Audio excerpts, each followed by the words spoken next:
अब होता क्या है कि हीट कैपेसिटी तुम्हें पता है कि पाथ फंक्शन है, राइट। अब हीट कैपेसिटी दो पाथ फॉलो कर सकती है भाई, या तो या वॉल्यूम के थ्रू जा सकती है कि जब तुम टेम्परेचर इंक्रीज कर रहे हो सिस्टम में या डिक्रीज कर रहे हो तुमने प्रेशर को कांस्टेंट रखा होगा, या दूसरा पॉइंट क्या कि तुम वॉल्यूम को कांस्टेंट रख सकते हो। दो ध्यान से बात सुन लो कि हमारे पास तीन वेरिएबल होते हैं, pressure, volume and temperature. Pressure, volume, temperature, इन दोनों में से तुम एक को कांस्टेंट रख सकते हो, दो को वेरी कर सकते हो। कभी भी ये नहीं हो सकता कि तुम प्रेशर भी चेंज कर रहे हो, वॉल्यूम भी चेंज कर रहे हो, टेम्परेचर भी चेंज कर रहे हो, तीनों का सब कुछ एक साथ ही करा रहे हो, फिर ऑब्जर्व क्या कर रहे हो। तो तुम्हें जब कभी भी कोई चीज़ ऑब्जर्व करनी पड़ेगी तो तुम्हें कुछ ना कुछ को तो कांस्टेंट मानना ही पड़ेगा, तभी तुम्हारा रिजल्ट आ पाएगा।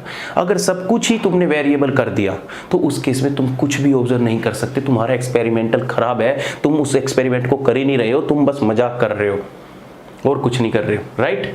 तो ऐसे ही जब हमारी हीट कैपेसिटी की बारी आई तो हीट कैपेसिटी भी हमारे दो पॉइंट के ऊपर डिपेंड करती थी। चूंकि हमें पता है कि हीट कैपेसिटी एक पाथ फंक्शन है तो वो किसके थ्रू जा सकती थी, या तो वो प्रेशर पाथ के थ्रू जा सकती थी। प्रेशर पाथ के थ्रू मतलब कि जब हमारा प्रेशर कांस्टेंट हो जाए, जब हमारा प्रेशर कांस्टेंट हो जाए, या दूसरा पाथ क्या था कि जब हमारा वॉल्यूम कांस्टेंट हो जाए, जब हमारा वॉल्यूम कांस्टेंट हो जाए।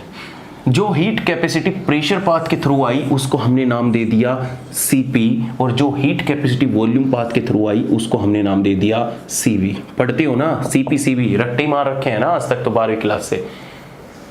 क्यों आई? क्योंकि हीट कैपेसिटी एक पाथ फंक्शन है तो वो पाथ फॉलो करेगी। एक क्या है? पाथ फंक्शन है तो पाथ फॉलो क्या करेगी। एक पाथ हो सकता है कि वो प्रेशर कांस्टेंट हो तब हीट कैपेसिटी ऑब्जर्व कर सकते हैं, दूसरा पाथ हो सकता है कि वॉल्यूम कांस्टेंट हो तब हीट कैपेसिटी ऑब्जर्व कर सकते हैं। तो हमारा Cp इज इक्वल टू क्या हो जाएगा, dq by dt at constant pressure, right, heat capacity at constant pressure. और Cv इज इक्वल टू क्या हो जाएगा कि हम हीट दे रहे हैं dq by dt at constant volume. बोलो राइट और रॉन्ग। तो ये हमारे फॉर्मूले किसके लिए हो गए, heat capacity Cp and Cv के लिए। लेकिन चीजें यहीं खत्म थोड़ी ना होगी, चीजें यहीं खत्म थोड़ी ना होगी। सेकंड लॉ जब थर्मोडायनेमिक्स पढ़ाऊंगा तुम्हें क्लियर पता लग जाएगा। अभी बात बस याद रख लो कि जो हमारा ds होता है, चेंज इन एंट्रोपी होता है, वो होता है dq बाई t।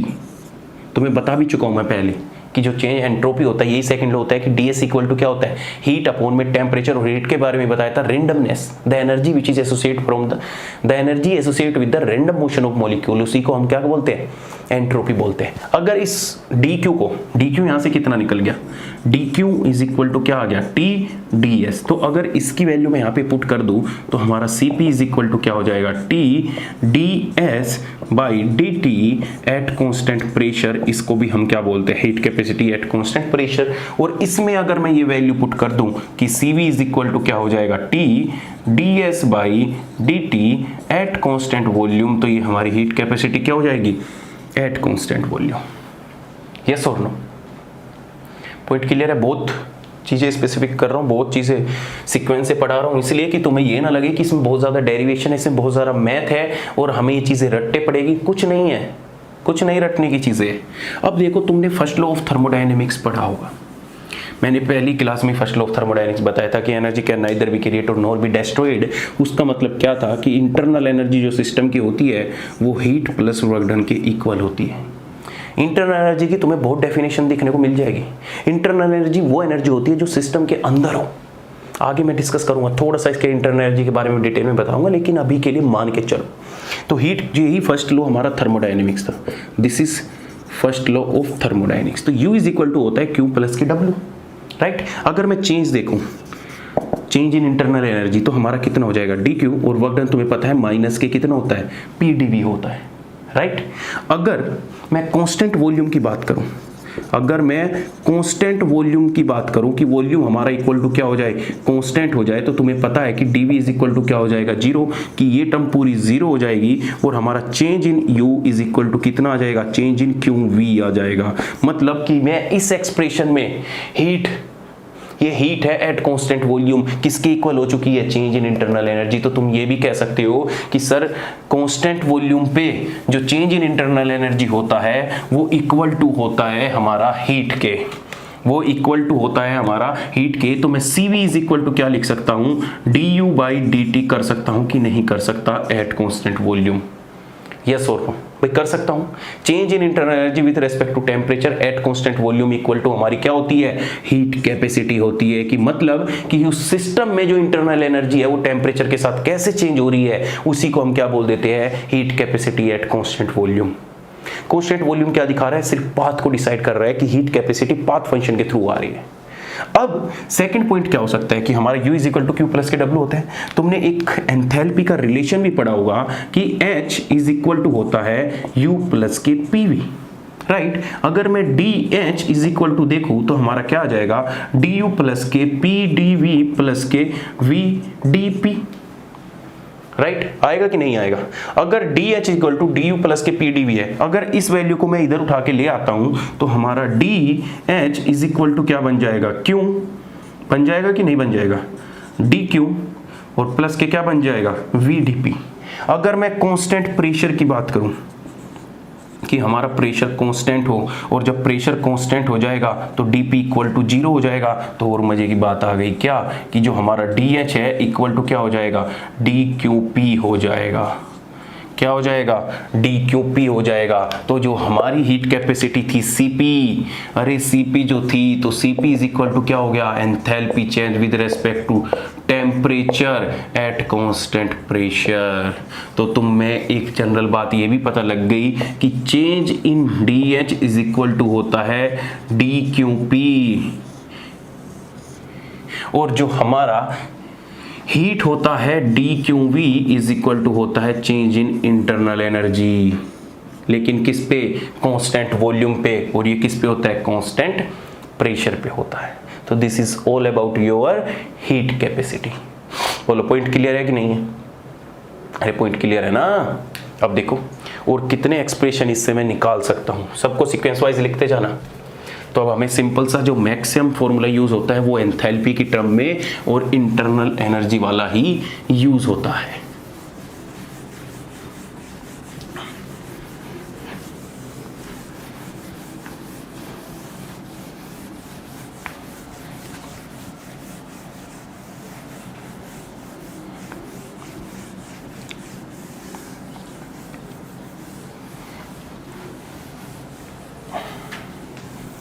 चलो क्या होता है हमारा कि जो हमारा Cp इज इक्वल टू आ चुका है del H by del T at constant pressure, and Cv is equal to आ चुका है du by dt at constant volume.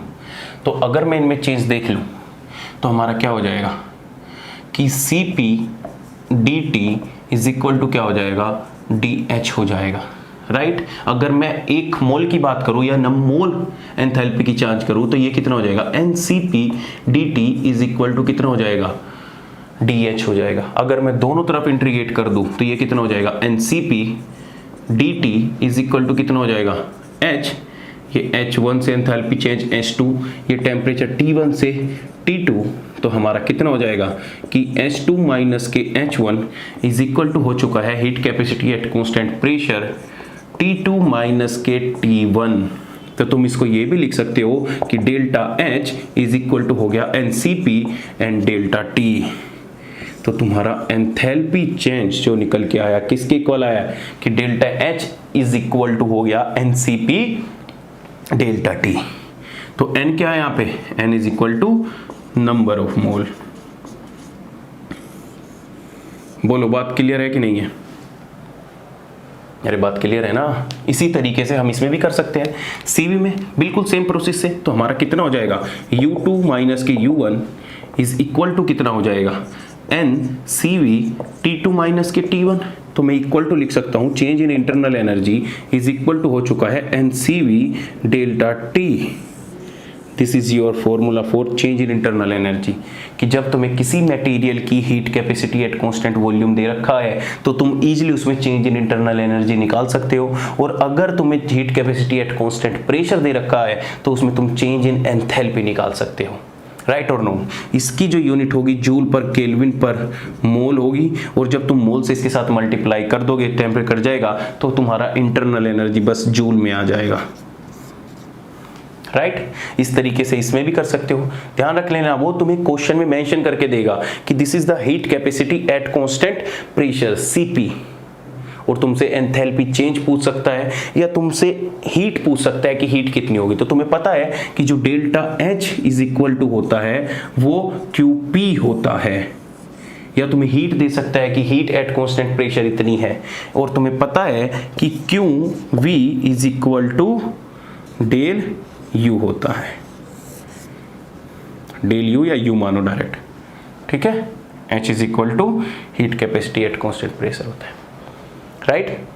अब देखो, अगर मैं तुमसे पूछने लगूं what is the slope between internal energy and temperature, अगर मैं दो ग्राफ बनाऊं और तुमसे पूछूं what is the slope for a graph heat capacity versus temperature, तो देखो बहुत आसान है।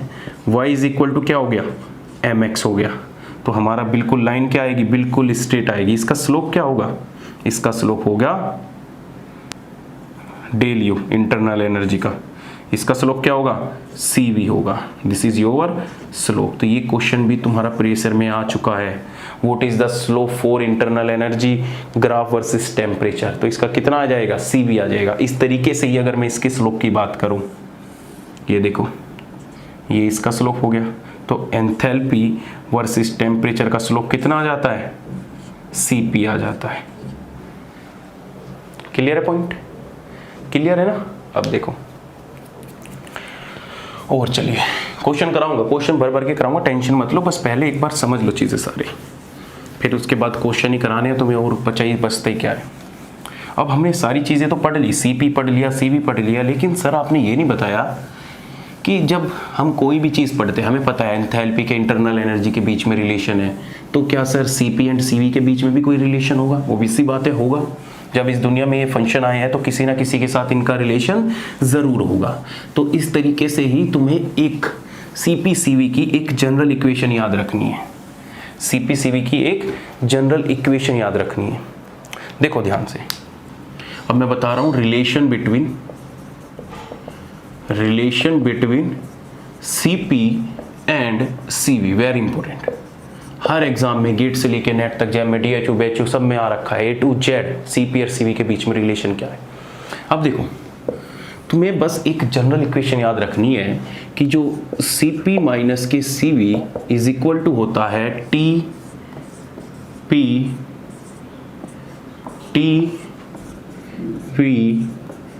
T, यहाँ पे आ जाएगा कांस्टेंट वॉल्यूम और यहाँ पे आ जाएगा कांस्टेंट वॉल्यूम।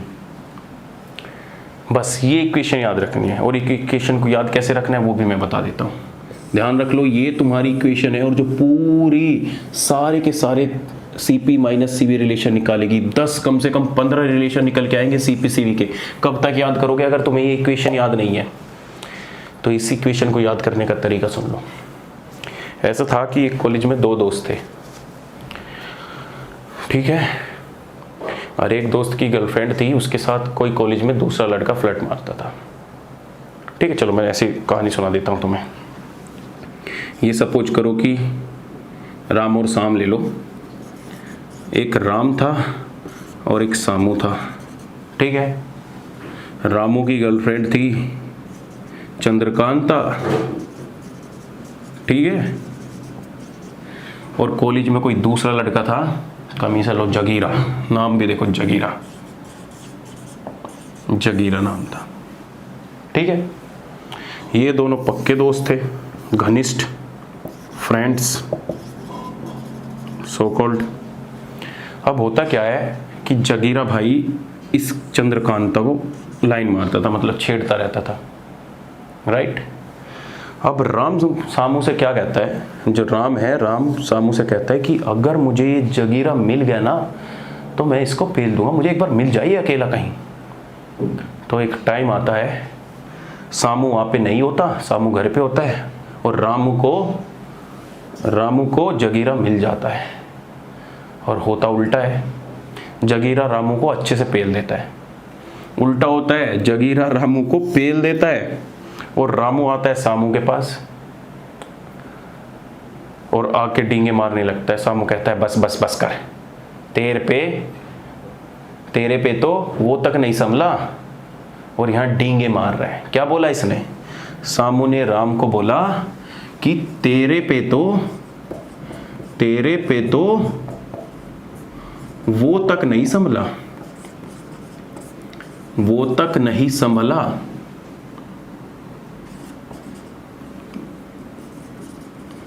और डींगे मारता है। सुन लो यहां ध्यान से, क्या बोलता है? सामू बोलता है रामू को कि तेरे पे तो वो तक नहीं संभला और मेरे सामने आके इतनी लंबी लंबी फेंकता है। बस यही याद रखनी है तुम्हें कि तेरे पे तो वो तक नहीं संभला। तो सीपी के बीच में रिलेशन क्या है? तेरे पे तो वो तक नहीं संभला। ध्यान से सुन लो फिर से, तेरे पे तो वो तक नहीं संभला और मेरे सामने आके बकवास करता है। जगीरा से पंगा लेने गया था, देख तो लेता भाई, या मुझे साथ लेके चलता, तब तो हम उसे देख लेते। लेकिन रामू बेचारा ओवर कॉन्फिडेंस था, चंद्रकांता के चक्कर में जगीरा से भिड़ गया। तो बस इसी मुहावरे को याद रखना है, तेरे पे तो वो तक नहीं संभला। अब तुम कहोगे सर ये कांस्टेंट कैसे लगाए? बिल्कुल यही तो मैं आसान तरीका बताया था। अब देखो ध्यान से, मैं तुम्हारे लिए चीजें इतनी आसान इसलिए कर रहा हूं कि तुम्हें कुछ याद रखना ना पड़े, बस कंसेप्ट भी समझा रहा हूं। तेरे पे तो, ठीक है, जब प्रेशर टेम्परेचर आपस में वेरी कर रहे हैं तो ऑब्वियस सी बात है वॉल्यूम कांस्टेंट होगा कि नहीं होगा? तेरे पे तो वो तक नहीं संभला, और जब वॉल्यूम टेम्परेचर वेरी कर रहे हैं इसका मतलब प्रेशर कांस्टेंट होगा। तो बन गया ना मुहावरा। बस कुछ नहीं, बस ये इक्वेशन याद कर ली तो समझ लो तुम्हारे तोते कट गए। तुम्हें 15 एक्सप्रेशन लिख दोगे तुम इससे 15, और मैं देखो तुम्हारे सामने बना के दिखाऊंगा सब कुछ सीक्वेंस में। मैं इतनी चीजें याद थोड़ी ना रखता हूँ, एग्जाम में मुझे नहीं याद होती ये सब। ये तुम्हें पढ़ाने के लिए एक मिनट पहले ही देखता हूँ, वरना एग्जाम में क्या होता है मेरे पास सब कुछ ट्रिक्स तो है ही अपनी, डायरेक्ट मैं एक्सप्रेशन लिखता हूँ और बस उसी के अकॉर्डिंग पूरा एग्जाम थर्मोडायनेमिक्स सीधी मिलती है मेरे पेपर पे तो जो सोल्व मिलती है। कौन इतनी चीज़ें याद करेगा? कब तक करोगे? स्मार्ट थोड़ा तो बनना पड़ेगा ना। और हम मुहावरे चीज़ों को ज़्यादा याद रखते हैं, कोई भी मुहावरे होते हैं उनको हम अपनी बातों में ज़्यादा याद रखते हैं, तो इसलिए ये मुहावरे बनाने बड़े ज़रूरी होते हैं। ठीक है, अब देखो ये था पहला, इस जनरल एक्सप्रेशन को याद रखना, this is your general expression. अब देखो तुम्हारे इससे कितने रिलेशन आते हैं, बस कुछ नहीं करना, बना दो, बॉक्स बना दो, Maxwell box. Satya Prakash tired very much, हे गॉड अभी उठा ले। ठीक है, तो सबसे पहला रिलेशन, फर्स्ट रिलेशन देखो, तुम्हें पता है कि del P by del T at constant volume, बताओ उस मैक्सवेल बॉक्स के अकॉर्डिंग क्या होगा? Del P by del T at constant volume क्या होगा? भूल गए? पता है मुझे, तुम्हारे पे ना मुझे रत्ती भर भरोसा नहीं है सच में। एल तो बनाने होते हैं अपोजिट, तो क्या हो जाएगा कि del S with respect to volume at constant temperature. लो, एक हो गया, एक होगी पहली इक्वेशन। सेकंड बोलो, सेकंड बोलो, सेकंड क्या आती है कि del V del T at constant pressure is equal to क्या होगा? आओ देखो, del V by del T at constant pressure, ठीक है, प्रेशर पे क्या आ जाएगा? नेगेटिव, इज इक्वल टू क्या हो जाएगा? Del S with respect to del P at constant temperature हो जाएगा। तो हम del V by del T at constant pressure equal to क्या कर सकते हैं? नेगेटिव कर सकते हैं। अब इन दोनों को यूज करके हमें कितने एक्सप्रेशन बन सकते हैं? आओ देखो, सबसे पहला तो यही हो गया, ये तो जनरल है, इसको तो याद रखना है, कभी कभी जनरल भी पूछ लेता है। अब देखो, अगर मैं del P by del T at constant volume, अगर इसकी जगह ये वैल्यू पुट कर दूं तो हमारा एक एक्सप्रेशन बन जाएगा, सेकंड बन जाएगा कि नहीं? This is your first. तुम्हारा सेकंड क्या बन जाएगा कि Cp माइनस के Cv इज इक्वल टू क्या हो जाएगा? T, और उसकी जगह अगर मैं वो रख दूं del S by del V at constant temperature into del V by del T at constant pressure, this is your second expression. ऐसी अगर थर्ड एक्सप्रेशन लिखना चाहूं तो मैं इसकी जगह भी एंट्रोपी फंक्शन लिख सकता हूं, Cp minus Cv is equal to क्या हो जाएगा? T del P by del T at constant volume, और इसकी जगह मैं क्या लिख सकता हूं कि del S by del P at constant temperature लिख सकता हूं, नेगेटिव आ जाएगा साइन, क्योंकि नेगेटिव आ गया ना, इधर नेगेटिव आ जाएगा। और दूसरा क्या कर सकता हूं, मैं इन दोनों की जगह इन दोनों एक्सप्रेशन को लिख सकता हूं। अरे लिख सकता हूं कि नहीं लिख सकता, ऑब्वियस सी बात है। तो फोर्थ एक्सप्रेशन क्या हो जाएगा कि Cp माइनस के Cv इज इक्वल टू क्या हो जाएगा, माइनस के टी, और तुम्हारा हो जाएगा del S by del P at constant temperature and del S by del P at constant temperature. कुछ गलती कर दी क्या, del S by del V, हाँ del S by del V at constant temperature and del S by del P at constant temperature. देखो 4 expression आ गए यहाँ से, समझ रहे हो। इसी तरीके से एग्जाम में आएंगे, तुम्हें MSQ में दे देगा, तुम्हें MCQ में दे देगा, और तुम्हें पता ही नहीं होगा। ये चीज़ें याद करने की है क्या तुम इतने एक्सप्रेशन को, चलो मैं तो बहुत ईजी पढ़ा रहा हूँ थर्मोडायनेमिक्स के, या मैं जितने भी टॉपिक पढ़ाता हूँ उनके टीचर जनरली मिलते नहीं है, मैं बता रहा हूँ। या तो तुम्हें चीज़ें रटवा देंगे, या पता नहीं बस कर लो ऐसे कर देंगे। तुम्हें तो मैं सारी चीज़ पढ़ा रहा हूँ A to Z, समझ रहे हो कितनी मेहनत लगती होगी इन चीज़ों को करने में, तुम्हें इतनी चीज़ें सिंप्लीफाई करके देने में। तो सिंपल सा है, बस इस एक्सप्रेशन को याद रखो। और जब कभी भी तुम्हें इस तरीका कोई एक्सप्रेशन दिख जाए ना पार्शियल फॉर्म में, तो मैं 99% चांस बता रहा हूं कि 99% वो कुछ ना कुछ मैक्सवेल रिलेशन से मैच आता होगा। बस इस एक्सप्रेशन को लिख लेना, और मैक्सवेल रिलेशन में तो मैं तुम्हें स्टार्टिंग में सारी चीजें बता दी थी, तो इसका इसके साथ करोगे तो तुम्हारे क्या आ जाएंगे रिलेशन। कितने आए अभी, तो 4 आए, राइट। अब चलो, दिस इज 4 हो गए, नंबर काउंट कर लेना 4।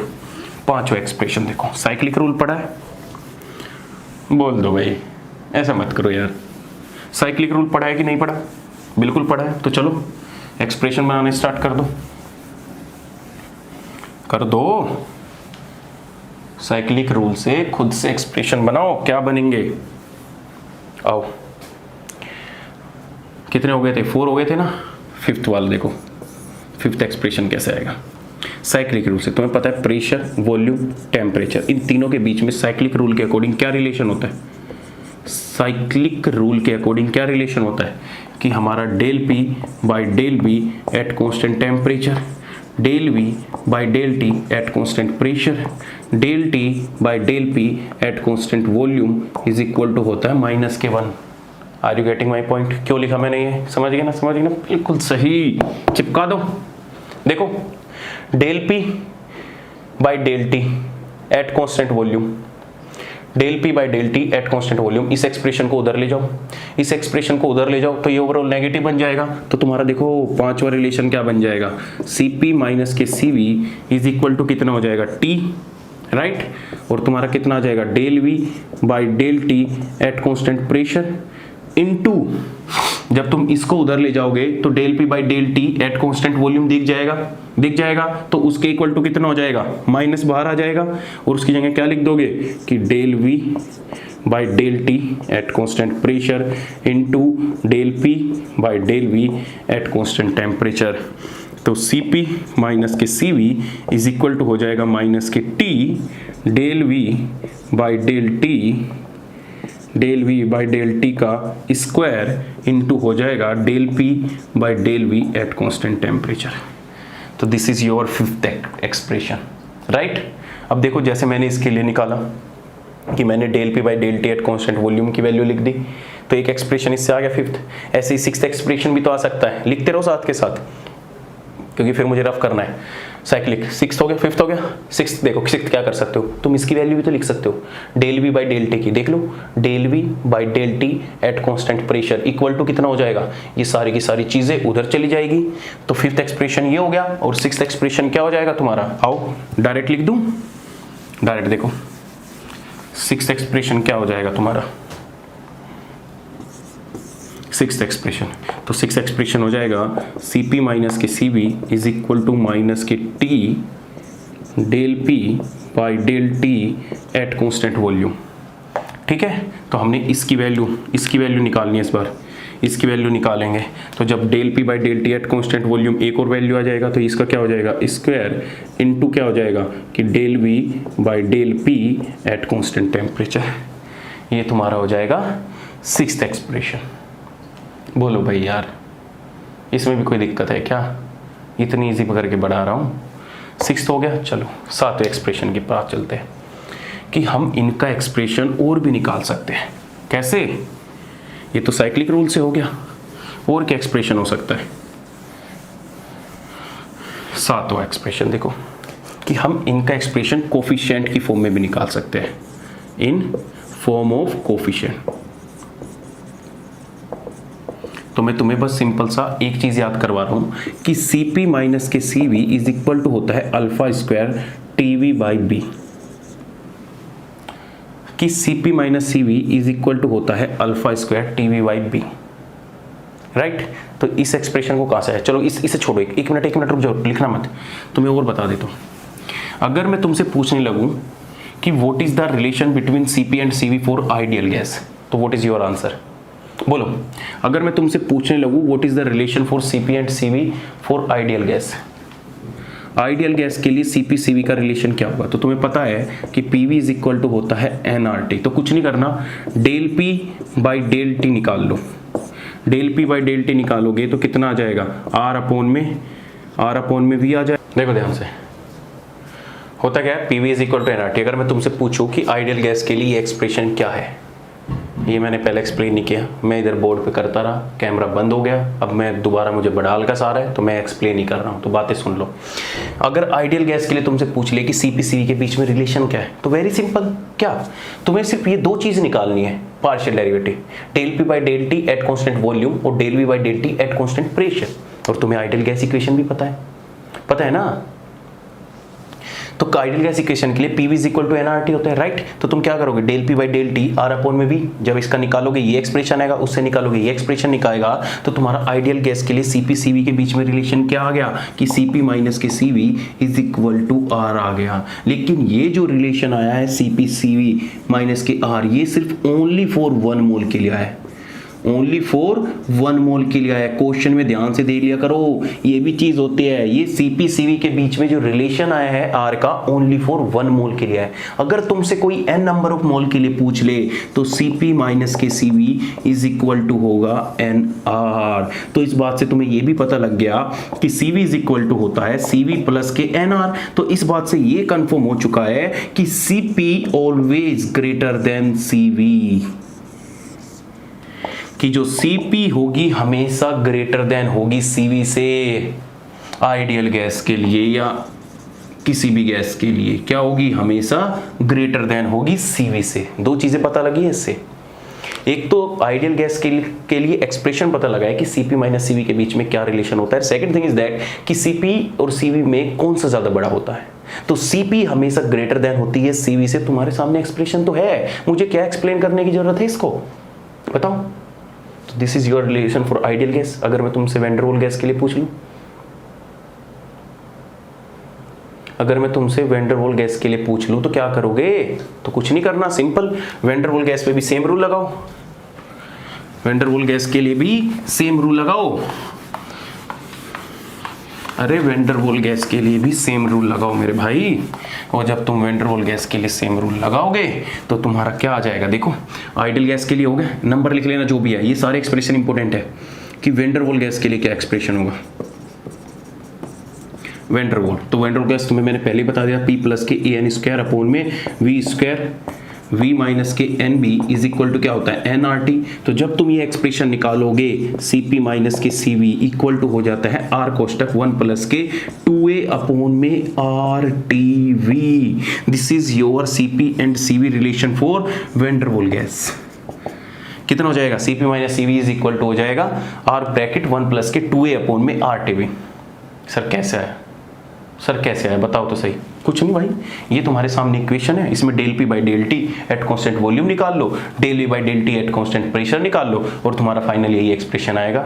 और ज़्यादा मेहनत नहीं करनी, तो डायरेक्ट इसको याद कर लेना बस। क्या, R ब्रैकेट 1 प्लस के 2A अपॉन में RTV।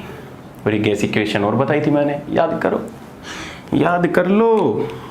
क्या बताई थी, reduce van der Waal gas equation, reduce van der Waal gas equation क्या बताई थी कि P V माइनस के NB is equal to nRT। तो इसके लिए हमारा जो Cp माइनस के Cv is equal to relation आता है nR। तो इसके लिए भी सेम रिलेशन आता है NR, और आइडियल गैस के लिए भी सेम रिलेशन आता है NR, राइट। तो रिड्यूस वैंडरवाल गैस के लिए, वैंडरवाल गैस के लिए, आइडियल गैस के लिए, इन सब के लिए मैं बता चुका हूँ। आई थिंक 10 के अप्रोक्स एक्सप्रेशन हो गए होंगे, है ना। कोई बात नहीं, एक्सप्रेशन तो और बढ़ेंगे, मैं तो हजारों बना दूँ इस पे। घर की मुर्गी दाल बराबर है। तो बस एक बार मेथड सीख जाओ तुम। मेथड तुम्हारे सामने है, सब कुछ चीज़ें तुम्हारे सामने करके दिखा रहा हूँ। हो गए। अब देखो ऐसे ही क्या होता है, कोफिशिएंट के लिए भी रिलेशन हो सकता है कि हम कोफिशिएंट की फॉर्म में भी CP/CV का रिलेशन लिख सकते हैं। बिल्कुल सही, तुमने पढ़ा तो है अल्फा बीटा गामा पढ़ा तो है तुमने। इलास्टिसिटी कोफिशिएंट, ये चारों के चारों कोफिशिएंट पढ़े हैं। Alpha relative change in volume with respect to temperature at constant pressure, इसका बीटा का relative change in pressure with respect to volume, वो सब पढ़ा है तुमने, ये सब कुछ बता रखा है। तो मैं डायरेक्ट एक्सप्रेशन लिखना ज्यादा प्रीफर कर रहा हूँ, आएगा बिल्कुल वही। इन अल्फा के एक्सप्रेशन से जो कोई एक्सप्रेशन होता है, उस एक्सप्रेशन से तुम यहाँ पे मैच करोगे, जो वैल्यू वहां से आएगी यहाँ पे वैल्यू पुट करोगे, फाइनल एक्सप्रेशन आना वही है। तो मैं डायरेक्ट एक्सप्रेशन लिख रहा हूँ कि अगर तुम्हें कोफिशिएंट की फॉर्म में CP एंड CV के बीच में रिलेशन पूछ ले तो कितना होता है, alpha square TV by beta. कितना होता है कि alpha square TV by beta, right. और दूसरा क्या हो जाएगा, चलो इसको 11 नंबर दे लो। 12वां और क्या हो सकता है, और तुम्हें पता तो है elasticity coefficient is equal to कितना होता है, 1 बाई बीटा। तो तुम इसकी जगह क्या लिख सकते हो, CP माइनस के CV इज इक्वल टू क्या कर सकते हो, alpha square E into TV कर सकते हो कि नहीं कर सकते। अरे बोलो, अरे बहुत एक्सप्रेशन निकल जाएंगे। Alpha square TV by beta. अब देखो क्वेश्चन समझो, लिखते रहो इन्हें साथ के साथ। मुझे पता है थोड़ा स्लो चल रहा है, लेकिन मैं तुम्हें एक कर जाना चाह रहा हूँ कि तुम्हें कोई चीज़ ना छूटे। अब वो तुम्हें देगा कि CP minus CV alpha square TV by beta is given, find out the CP/CV relation for ideal gas. या तुम्हें मैं बताऊं और भी आसान तरीका बता दूं, बोलो। अरे और भी आसान तरीका बता दूं। तो हमेशा देखो, कभी भी जनरल जो गिवन होता है अल्फा बीटा या इनका भी कोफिशिएंट का जो गिवन होता है वो आइडियल गैस के लिए गिवन होता है। एग्जाम में बहुत ऐसे क्वेश्चन आते हैं कि जिसमें अल्फा बीटा की फॉर्म में कोफिशिएंट तुम्हें गिवन होगा। तो कुछ नहीं करना, तुम्हें क्या करना है, सिर्फ CP माइनस CV को इनकी जो वैल्यू होती है आइडियल गैस के लिए, तुम्हें पता है कि आइडियल गैस के लिए जो हमारी अल्फा इज इक्वल टू होता है 1 बाई T होता है, राइट। जो हमारा बीटा इज इक्वल टू होता है 1 बाई P होता है, राइट। इतना तुम्हें पता है, alpha beta. Gamma equal to भी अल्फा इक्वल टू वही होता है कि gamma is equal to alpha equal to 1 by T, right. Elasticity coefficient तो इज इक्वल टू क्या हो गया, 1 अपॉन में इलास्टिसिटी कोफिशिएंट। यही तो रिलेशन होता है, बस कुछ नहीं। अल्फा की जगह ये सारी वैल्यू पुट कर दो। देखो ध्यान से समझना मैं क्या करना चाह रहा हूँ। अल्फा इक्वल टू कितना होता है, 1 बाई T स्क्वायर, तो मैं क्या कर दूंगा 1 by T square into T into V upon में। बीटा इज इक्वल टू कितना होता है 1 बाई P, तो इंटू में क्या कर दूंगा P कर दूंगा। T से T कट गया, तो हमारा क्या आ गया PV बाई T। और तुम आइडियल गैस इक्वेशन जानते हो क्या होती है, PV is equal to nRT, और PV by T is equal to कितना आ चुका है NR। तो इस पूरे एक्सप्रेशन की जगह इक्वल टू मैं क्या कर सकता हूँ NR, राइट और रॉन्ग। तो मैं कह रहा हूं कि जब कभी भी तुम्हें कोई ऐसा क्वेश्चन आ जाए, गधो सुन लो, कि कभी भी ऐसा क्वेश्चन आ जाए और तुम्हें ये अल्फा बीटा का एक्सप्रेशन याद ना हो और तुम्हें 4 एक्सप्रेशन दे दे ABCD और तुमसे पूछने लगे कि which one of the correct, तो इतना तो तुम्हें याद होगा कि आइडियल गैस के लिए alpha equal to 1 by T होता है, beta is equal to 1 by P होता है, और गामा इज इक्वल टू भी 1 बाई T होता है। इतनी चीज तो पता है ना। तो एक्सप्रेशन में जितनी भी वैल्यू है ना, ABCD जितनी भी वैल्यू है, उनमें वे वैल्यू पुट कर दो, और वे वैल्यू पुट करके अगर इक्वल टू NR आ जाए, तो वही तुम्हारा एक्सप्रेशन करेक्ट होगा। उसी पे टिक करके आ जाना। अगर ये तरीके बता रहा हूं मैं तुम्हें किस तरीके से क्वेश्चन को अप्रोच करना है। इतनी चीजें याद रखनी मुझे पता है पॉसिबल नहीं है, मुझे पढ़ाते टाइम हो गया, मैं तो इन सबके फंडे जानता हूं कि कहां से किसका रिलेशन आता है, लेकिन तुम्हारे लिए ये चीज थोड़ी डिफिकल्ट लगेगी कि सर नहीं हमें तो इतना याद नहीं हो पाएगा। तो याद करने की जरूरत क्या है, जब तुम्हें मैं बता ही रहा हूं कि बस अल्फा बीटा गामा इनकी वैल्यू तुम्हें पता है ना। बस जब कभी भी तुम्हें कोफिशिएंट की फॉर्म में कोई भी एक्सप्रेशन आ जाए, और भी बन जाएंगे कोफिशिएंट की फॉर्म में 10 बना दूं मैं, लेकिन जरूरत ही क्या है, बस तुम्हें जिस टाइप का क्वेश्चन आए, क्वेश्चन में पूछे कि ये सारे कोफिशिएंट है, सीपीसीवी के बीच में रिलेशन दे रखा है, बताओ which one of the correct. तो कुछ नहीं करना, जितने भी एक्सप्रेशन दे रखे हैं उनमें उनकी वैल्यू लिख दो आइडियल गैस के लिए, और आइडियल गैस के लिए वैल्यू लिखने के बाद अगर इक्वल टू एनआर आ जाए, भाई CP CV is equal to NR, ideal gas के लिए एनआर ही तो होता है, ये तो पता है तुम्हें, ये याद ही रखना पड़ेगा। तो इक्वल टू एनआर आ जाए तो वही तुम्हारा एक्सप्रेशन सही हो जाएगा, बस करके टिक और आगे निकल लो। क्लियर है बात? तो ये एक्सप्रेशन हो गए। अभी कहाँ जा रहे हो, रुक जाओ, अभी तो और भी रहते हैं। तो आइडियल गैस के लिए हो गया, कोफिशिएंट के लिए भी हो गया। याद करो, तुम्हें फर्स्ट थर्मोडायनेमिक इक्वेशन पढ़ाई थी मैंने, अरे कराई थी कि नहीं कराई थी? ये सारी चीज़ें सीक्वेंस में इसलिए चला रहा हूँ कि तुम्हें मजा आए, कनेक्ट रहो, वेब सीरीज सी लगे तुम्हें कि हाँ चलो कोई मंजीत सर की वेब सीरीज देख रहे हैं हम। तो याद करो फर्स्ट थर्मोडायनेमिक इक्वेशन क्या थी? फर्स्ट थर्मोडायनेमिक इक्वेशन कि del U with respect to volume at constant temperature equal to क्या बताया था? टप टप बताया था कि नहीं बताया था? Del P by del T at constant volume minus के पी, राइट?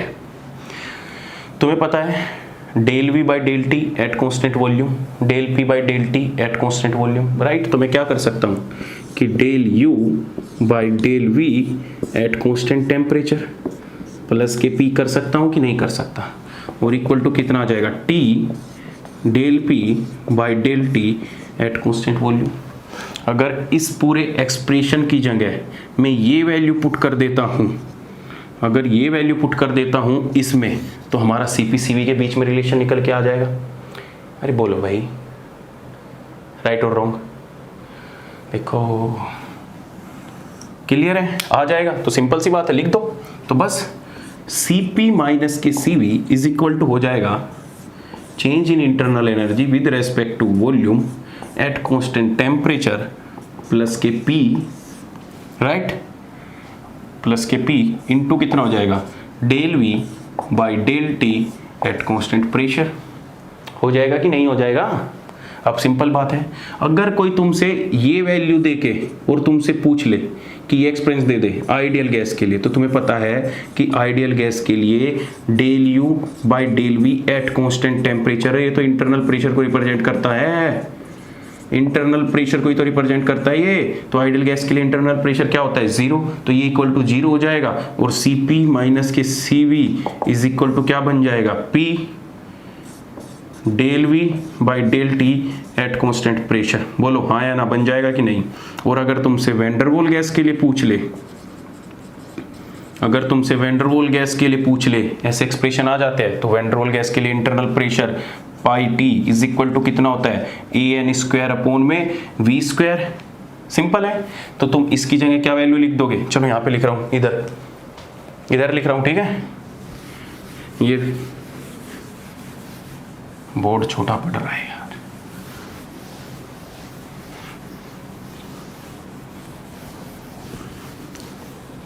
देखो कितनी हो जाएगी?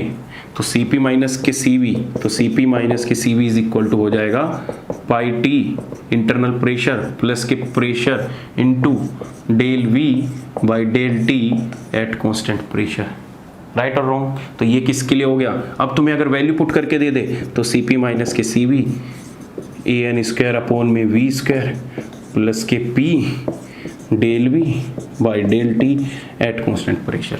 तो ये तुम्हारे जो एक्सप्रेशन आए, ये वाला एक्सप्रेशन, ये वाला एक्सप्रेशन, ये वाला एक्सप्रेशन, ये वाले एक्सप्रेशन, सारे सीपीसीवी का रिलेशन निकाल दिया हमने फर्स्ट थर्मोडायनेमिक इक्वेशन से। देखो ये चीज़ें कोई पढ़ाता नहीं है, लेकिन जानते क्या हो, जब तक मैं चीज़ें तुम्हें बताऊंगा नहीं ना, तुम्हारा दिमाग इन चीज़ों तक नहीं जाएगा। कौन सोचेगा कि सीपीसीवी के बीच के लिए हम फर्स्ट थर्मोडायनेमिक इक्वेशन का यूज कर सकते हैं? ऐसा कौन सोचेगा कि सीपीसीवी के बीच के लिए हम इंटरनल प्रेशर का रिलेशन भी निकाल सकते हैं? ऐसी चीजें नहीं सोची जाती है, डायरेक्ट एग्जाम में तुम्हें आ जाती है। और जब डायरेक्ट एग्जाम में आ जाती है, चाहे तुमने कितनी भी थर्मोडायनेमिक्स पढ़ रखी हो, कितने भी, मुझसे भी पढ़ के चले जाओगे, तुम्हें लगेगा कि यार ये क्वेश्चन तो अलग लग रहा है, सर ने तो ऐसा हमें नहीं कराया, तो इसलिए मैंने अपनी पॉलिसी अलग बदल दी। मैं तुम्हें अब सब कुछ ही कराऊंगा, जितने एक्सप्रेशन बन सकते हैं मैं बनाने की कोशिश करूंगा, नहीं बन सकते वो मैं तुम्हें बताने की कोशिश करूंगा, सब कुछ, जिससे तुम्हारे दिमाग में ये क्लियर रहे कि हाँ हमने ये चीज़ पढ़ी है और तुम उस चीज़ को देखकर आइडिया लगा सको। The main point is idea, समझ रहे हो ना? बत्ती जल गई एकदम दिमाग की तो क्वेश्चन झटपट हो जाएगा। तो ये था फर्स्ट थर्मोडायनेमिक इक्वेशन से। अब मुझे बताना ना पड़े, सेकंड थर्मोडायनेमिक इक्वेशन लिखो और मुझे बताओ कि CP/CV के बीच में क्या रिलेशन आएगा। और भी बात बताऊं, ये तो फर्स्ट थर्मोडायनेमिक का रिलेशन था, और मैंने फर्स्ट थर्मोडायनेमिक रिलेशन में तुम्हें अल्फा बीटा गामा कोफिशिएंट भी यूज करके बताए थे। अगर उनको भी मर्ज कर दोगे तो और एक्सप्रेशन बन जाएंगे। क्लियर है? चलो तो बस दो एक एक्सप्रेशन और बताने हैं तुम्हें, फिर मैं तुम्हें छोड़ दूंगा पक्का, प्रॉमिस। चलो बताओ सेकंड थर्मोडायनेमिक इक्वेशन। तो सेकंड थर्मोडायनेमिक इक्वेशन क्या होती है? Del H by del V. क्या होती है सेकंड थर्मोडायनेमिक इक्वेशन? चलो यहाँ से लिखता हूँ, second thermodynamic equation del H by del P at constant temperature equal to क्या होता है? माइनस के T del V by del T at constant pressure plus के वी। अब देखो ध्यान से, ये जो वैल्यू है, ये वाली वैल्यू इसके साथ मैच कर रही है कि नहीं कर रही? बिल्कुल कर रही है, तो कर लो। Del H by del P at constant temperature minus के क्या आ जाएगा? वी आ जाएगा। आ जाएगा कि नहीं आ जाएगा? आ गए, माइनस और कर लो, इक्वल टू क्या कर सकते हो? T del V by del T at constant pressure, right? तो बस सिंपल है। तो अब क्या कर दो? Cp माइनस के Cv इज इक्वल टू क्या कर दोगे? माइनस को बाहर रख लो कि del H by del P at constant temperature minus के V इंटू में क्या कर सकता हूँ? इंटू में कर सकता हूँ del P by del T at constant volume. Clear है? तो तुम्हें CP/CV के मैक्सिमम मैंने सारे रिलेशन बता दिए, जितने भी रिलेशन होते हैं। इससे ज़्यादा नहीं पूछेगा। देखो मैं बता रहा हूँ, कुछ पूछेगा तो इन्हीं में कुछ तामझाम करके पूछ लेगा, या इन्हीं में कुछ रिलेट करके पूछ लेगा, पर मैंने तुम्हें इतना आइडिया दे दिया है कि CP/CV के बीच में कोई भी रिलेशन पूछ ले। देखो आइडियल गैस का, वैन डर वाल्स गैस का, reduce van der Waals gas का, ये तो तुम्हें याद ही रखना पड़ेगा। और ये जनरल एक्सप्रेशन सब कुछ मैंने इसी जनरल एक्सप्रेशन से बनाया है, तुमने देखा होगा। मैं कुछ मेरे याद थोड़ी ना है भाई, तुम्हारे सामने तो पढ़ा रहा हूँ मैं, या कॉपी में देख रहा हूँ मैं, या इधर देख रहा हूँ, कहीं देख रहा हूँ क्या? ये सब इसी से बनाया है, बस इसी से सब कुछ रिलेट करके बनाया, जितने के जितने। चाहूँ तो मैं इसको और 20 बना दूँ, लेकिन ज़रूरत नहीं है। अब तुम समझ चुके हो, तुम चीज़ें सीख चुके हो, तुम्हें एक आइडिया मिल चुका है, तुम्हें एक डायरेक्शन मिल चुकी है कि हम आगे कोई भी आएगा तो हम इस तरीके से एक्सप्रेशन बना सकते हैं। कभी सोचा था कि इतनी बड़ी होती है हीट कैपेसिटी? सोचा था क्या? बिल्कुल नहीं सोचा होगा। तो ये तुम्हारा होता है हीट कैपेसिटी का रिलेशन।